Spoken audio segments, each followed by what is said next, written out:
L'intérêt pour le Japon date depuis plusieurs années. Pourquoi? Parce que le Japon, ça a été longtemps le grand manufacturier de la planète.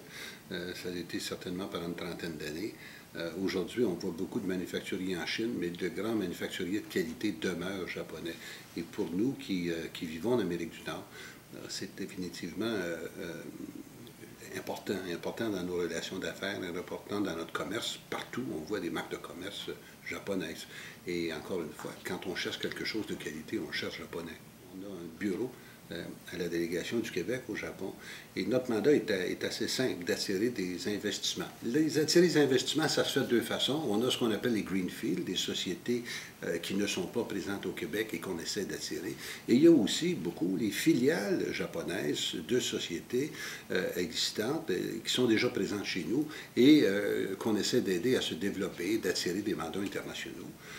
D'attirer ces mandats internationaux qui pourraient être donnés ailleurs, mais qu'on essaie d'attirer chez nous. Alors, on les appuie dans cette démarche-là et avec un assez bon taux de succès. Il faut se rappeler qu'on a quand même une soixantaine de filiales de sociétés étrangères au Québec. En fait, séduire le marché japonais, c'est un travail de longue haleine. Il y a des juridictions où il est facile de les attirer et ils se sauvent à la même vitesse. Au Japon, la façon de faire est fort différente. Établir un lien de confiance avec un Japonais, tu ne fais pas ça en mangeant un steak, puis à la fin du repas, tu as établi ta relation de confiance, c'est beaucoup plus complexe. Ça prend plus de temps. Par ailleurs, quand le lien de confiance est établi, il est établi pour longtemps. Et quand on te fait confiance, ben, on est reconnaissant et on te montre que tu mérites cette confiance-là. Alors, quand les entreprises japonaises s'installent chez nous, c'est un processus de démarchage où on doit y aller par étapes, on ne doit pas bousculer un Japonais, mais il faut lui expliquer pourquoi il devrait faire affaire avec nous.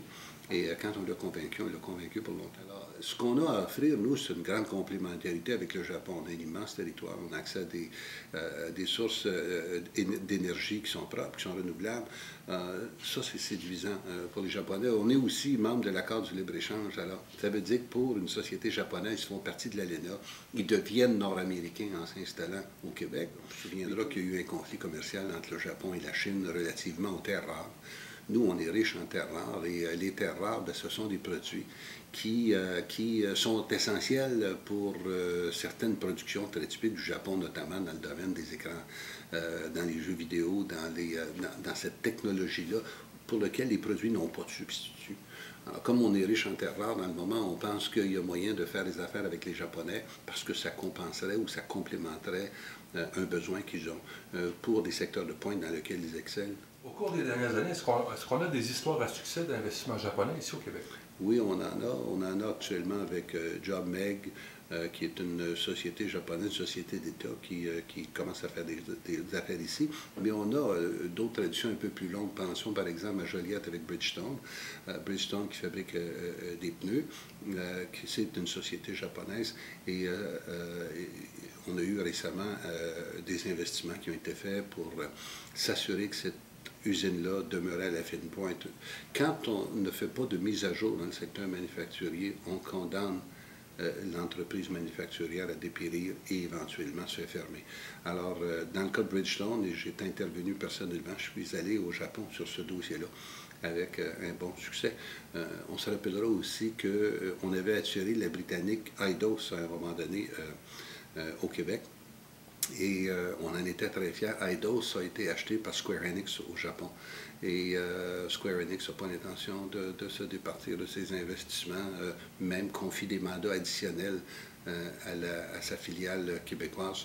Alors oui, on a des belles histoires de succès, mais les histoires de succès font rarement les manchettes.